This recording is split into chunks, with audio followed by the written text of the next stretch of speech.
درود و سلام کا تحفہ جو ہے ہم بطور امانت اللہ کے سپرد کر سکتے ہیں کہ قیامت میں حضور کو پیش کریں، تو اللہ کو ہی تو کہتے ہیں اللہم صلی علی، تو اللہ کے سپرد تو خود بخود ہو گیا، تم امانت کیا رکھوا رہے ہو؟ معنی یہی ہے نا، اللہم صلی، اللہ آپ رحمت بھیجیں۔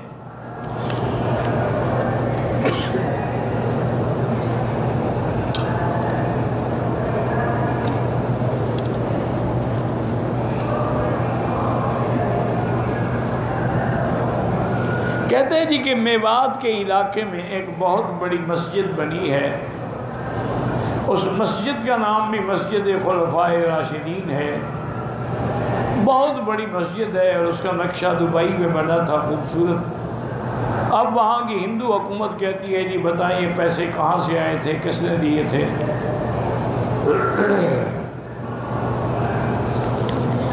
اللہ آپ کو ان کے شر سے محفوظ رکھے۔ جن لوگوں نے مسجد کی تعمیر میں حصہ لیا اللہ ان کی حفاظت فرمائے۔ میرا بھائی گھبرانے کی ضرورت نہیں ہے، ان کو کہیں کہ آپ مسجد میں آ کر اگر وہ کافر ہے تو ساتھ کے حجرے میں 1 مہینہ رہو، دیکھو کہ کام چلتا ہے کیسے چلتا ہے۔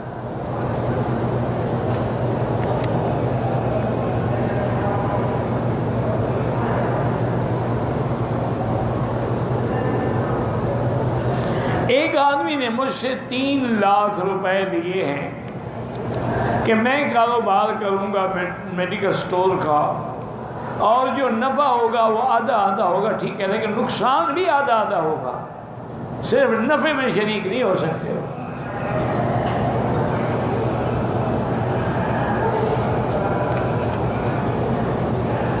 میرے بھائی بیمار ہیں انگلینڈ میں، محمد ابراہیم، اللہ شفا عطا فرمائے۔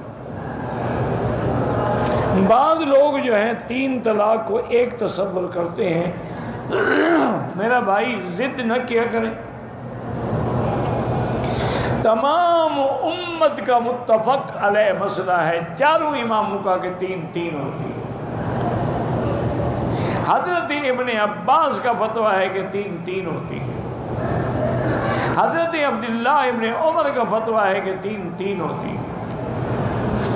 بہرحال بعض علماء اہل حدیث نے اس کو ایک وقت میں 3 طلاق کو ایک کہا ہے، لیکن جمہور امت اس مسئلے کے خلاف ہے، اور حلال حرام کا مسئلہ اس لیے احتیاط کرو، 3 بہرحال 3 ہوتی ہے۔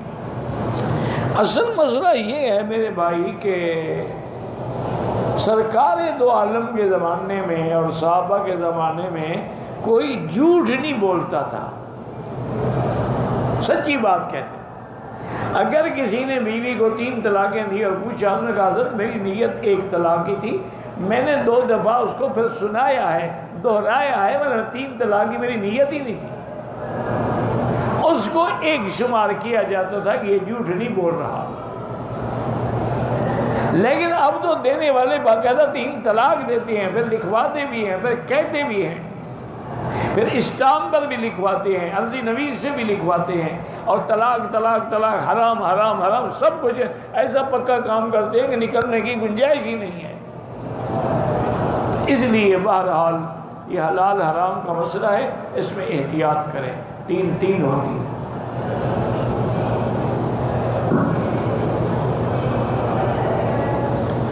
حرم کے سامنے جو کھانے کی چیزیں تقسیم ہو رہی ہیں، وہ غریب ہو تو کھا لو، امیر ہو تو نہ کھاؤ۔ احرام کا کپڑا موٹا ہے، کفن کے لیے جائز ہے، موٹا ہو یا چھوٹا ہو، کفن کے لیے سب جائز ہے۔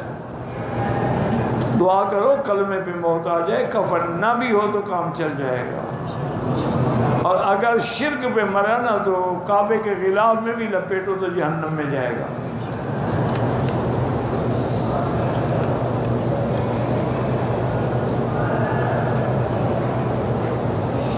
سالون کا کام کرتے ہیں، حاجی کو ساتھ لے جاتے ہیں، 100 ریال 40 ریال، مجھے نہیں پتا آپ کا مقصد کیا ہے۔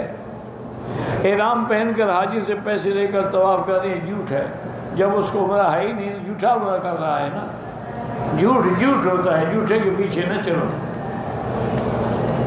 اگر اس کو آپ سے ہمدردی ہے تو آپ کے ساتھ چلا جائے مسجد عائشہ حرام بات کیا آ جائے نا، عمرہ کرے۔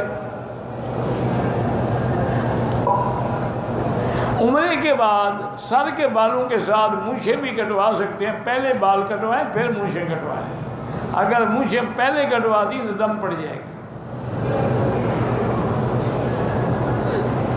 نماز پڑھتے ہوئے عورت اگر سامنے سے گزر جائے نماز نہیں ٹوٹتی۔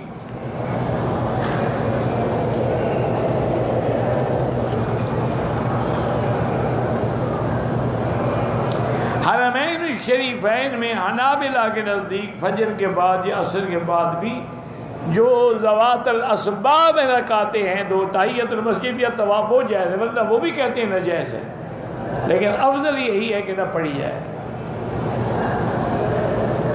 قرآن پاک یاد کرتا ہوں بھول جاتا ہوں، آپ کا کام محنت کرنا ہے۔ السعی منا والاتمام من اللہ، ہماری طرف سے کوشش ہے، باقی تو اللہ کے ہاتھ میں ہے۔ لیکن علماء نے لکھا ہے کہ اگر ہر نماز کے بعد دایاں ہاتھ سر پہ رکھ کے یا قوی یا متین اللہ کے نام کہہ کے دعا کرے تو انشاءاللہ حافظہ قوی ہو جائے گا۔ میرے والد حضرت شیخ الحدیث مولانا حبیب اللہ صاحب ڈیلی فوت ہو گئے، اللہ ان کی مغفرت فرمائے، اللہ ان کے درجات بلند فرمائے۔ عمرے پہ آنے والے جو ہیں اگر طائف جائیں پھر بھی احرام باندھنا ہوگا، طائف میقات ہے۔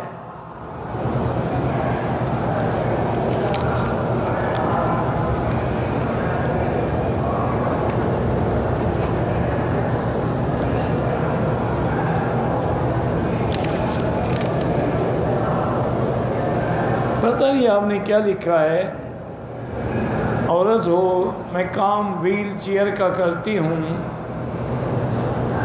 عمرے کے لیے آیا، کام ویل چیئر کرتے ہیں، کوئی بات نہیں، مزدوری ہے۔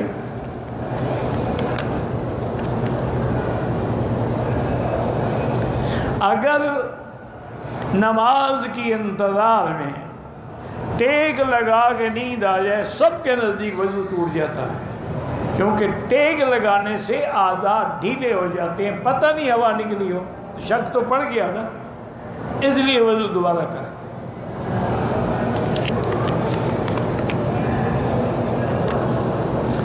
بہرحال امام جنازہ ہو یا نماز امام کے آگے نہ کھڑے ہوں۔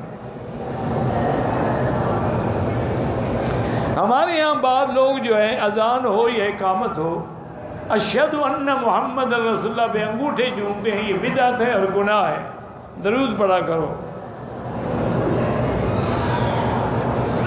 جو بیوی فوت ہو گئی ہے یا دوسری بیوی جو شوہر کے جائیداد میں عورت کا 8واں حصہ ہوتا ہے، جو فوت ہو گئی اس بیچاری کی تو ویسے بھی کچھ نہیں ملانا، اب جو زندہ ہے اگر تیرے مرنے کے بعد زندہ رہی تو 8واں حصہ لے گی۔